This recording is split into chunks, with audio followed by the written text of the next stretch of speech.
प्यार वो महसूस है जिसके अंदर खो जाने का दिल करता है। यही एक एहसास मैं आपको बताना चाहता हूँ। शाम का समय था, मैं अपने दोस्त का इंतजार कर रहा था स्टेशन के बाहर। हम लोग का बाहर कहीं घूमने जाने का प्लान था और मैं जल्दी पहुंच गया था। कुछ समझ नहीं आ रहा था कि मैं क्या करूं। मैं स्टेशन के पास जाके बैठ गया।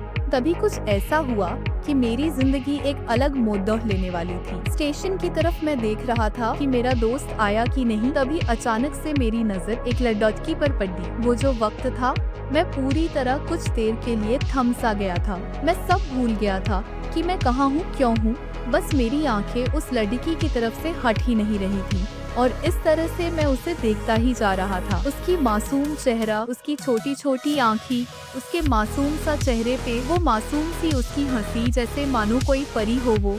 उसे देख पहली नजर में मानो दिल को कुछ होने लगा था। क्या वो प्यार था? मुझे नहीं पता। बस दिल बोल रहा था कि मेरा दोस्त कुछ देर बाद आए या ये वक्त रुक जाए। मुझे उसका नाम जानना था, उसके बारे में बहुत कुछ पता करने को दिल कर रहा था, लेकिन कैसे करूं ये समझ ही नहीं आ रहा था। जब कुछ समझ नहीं आया तब मैंने बस भगवान से प्रार्थना किया कि मुझे ये लाडली एज की मेरी जिंदगी में चाहिए। वो जा रही थी, मेरी आंखों से दूर मुझे रोकना था उससे बातें करना था, उससे दोस्ती करनी थी और उसे अपने दिल की बात बतानी थी। लेकिन कैसे? यही सवाल बस बार बार मेरे मन में आ रहा था और मुझे बेचैन किए जा रहा था। मैंने फिर सोच लिया कि मेरी आंखों से दूर होने से पहले मुझे इसका नाम पता चल जाए तो मैं इससे अपना बनूंगा और शायद भगवान ने ही उसे भेजा होगा मेरे लिए, ये मैं समझूंगा। तभी भगवान ने चमत्कार कर दिया। पीछे से आवाज आया, प्रिया मैं यहाँ हूँ। फिर वो पीछे देखी तो मैंने देखा वहाँ से एक लाडेज की आवाज थी और वो उस के पास चली गई। तभी मैं समझा उस लाडेज की का नाम प्रिया था। मैं खुश हो गया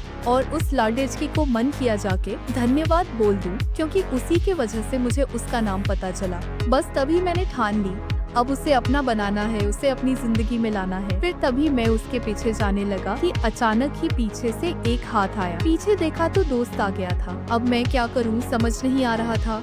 मैं क्या बोलूं उससे, कैसे मना करूं उससे, कैसे जाऊं मैं उसके पीछे। मैं इसी सोच में लगा रहा। तब तक वो मेरी आंखों से दूर जा चुकी थी। दिल मानो रोने लगा था और तभी मानो ऐसा लगा कि जैसे सब कुछ एक सपना सा था बस, और आंखें खुल गई तो सपना टूट गया। मैं वहाँ से चला तो गया अपने दोस्त के साथ, लेकिन पूरी रास्ते बस उसी के बारे में सोचता रहा। मानो मेरा दिल अब उसके ख्याल से निकलने को तैयार ही नहीं था। दूसरे दिन मैं कॉलेज के तैयार हो गया और मैं कॉलेज पहुंचा और बेंच पे जाकर बैठ गया। मुझे तभी दोस्त ने बुलाया और कहा, देख अपने कॉलेज में एक नई लड़की आई है।